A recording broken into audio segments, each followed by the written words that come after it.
ఆంధ్రప్రదేశ్లో 1,00,000 కోట్ల అప్పుపై ప్రతిపక్షాలు విమర్శలు చేస్తున్న తరుణంలో టీడీపీ అధినేత చంద్రబాబు నాయుడు ఆ వ్యాఖ్యలకు కౌంటర్ ఇచ్చినట్లుగా ఓ యువకుడు గోదావరి యాసలో సెట్టలు వేసిన వీడియో సోషల్ మీడియాలో వైరల్ అవుతోంది.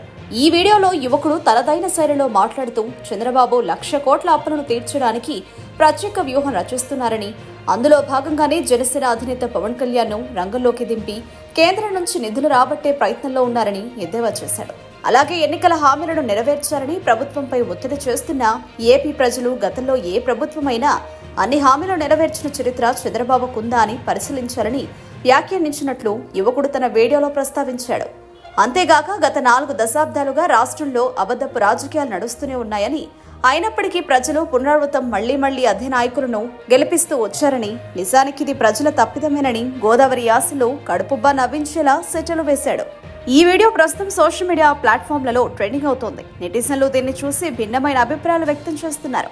కొందరు యువకుడి విమర్శలను సమర్థిస్తుంటే మరికొందరు ఇది రాజకీయ కోణంలో చూసేందుకు ఇష్టపడుతున్నారు.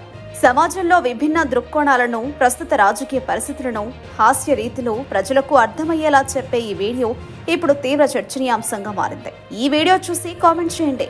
అందరికీ నమస్కారం అండి. నేనండి మీ బాబుని మాట్లాడుతున్నా అండి. అదేటి 1,00,000 కోట్ల అప్పులు చేశానంటూ రచ్చ చేస్తారేటి? మరి ఈవీఎంల మీద ఎట్టిన ఇన్వెస్ట్మెంట్లకి ఈఎంఐలు కట్టాలంటే ఆ మాత్రం ఖర్చు అవుదా ఏటి? అయినా మీరేం టెన్షన్ అడక్కర్లేదులేండి. నా దగ్గర ప్లాన్ బి కింద మన ప్యాకేజ్ పాలేరు ఉన్నాడు కదా, ఏదైనా అటు ఇటు అయితే ఆ పాలేరుని అడ్డెట్టి అప్పులు మాఫీ చేయాలంటూ సెంట్రల్ సర్కార్ తో సెటిల్మెంట్ చేస్తా కదా. ఇక స్టేట్ నుండి సెంట్రల్ దాకా పదవుల కోసం, పవర్ కోసం ఏ పార్టీతో అయినా పొత్తులు పెట్టుకునే ఏకైక పార్టీ మన పాలేరు పార్టీయే కదా. ఇక పాలేరు అని ఎందుకన్నానంటే, ఓ పార్టీని పవర్ లో ఉంచాలన్నా, మరో పార్టీని పవర్ నుండి దించాలన్నా తమ పార్టీ వల్లే సాధ్యం అంటూ డబ్బా కొట్టుకునే జెండా కూలీలు గుర్తించుకోవాల్సిందేటంటే, పక్క పార్టీలతో పొత్తు లేకపోతే తమకంత సీన్ లేదని. మరి 2019లో పొత్తు లేకుండా పోటీ చేసిన తమ పార్టీకి దక్కిన ప్రజా తీర్పేంటో మర్చిపోయినట్టున్నారు. ఓ పాలి గుర్తు చేసుకోండి. కరెక్ట్, ఇది కరెక్ట్ గా చెప్పేవయ్యా. ఇక హామీల్ని నెరవేర్చాలంటూ నాపై నిరసన చేస్తారేటి? మరి ఏనాడైనా నేను చెప్పిన హామీలు ఇచ్చిన హిస్టరీ ఉందా ఏటి? ఇక నా విజన్ క్వశ్చన్ చేసే తమ్ముళ్ళకి చెప్పేది ఏంటంటే, ఈ ఆంధ్ర రాష్ట్రంలో 40 ఏళ్లగా అబద్ధపు హామీలతో రాజకీయాలు చేస్తున్న నాది తప్ప, లేక నేను చెప్పేవి అబద్దాలని తెలిసి కూడా నమ్మి మోసపోయి నన్ను 4 సార్లు ముఖ్యమంత్రి చేసిన మన ప్రజలది తప్ప? కామెంట్స్ లో మీరే చెప్పండి.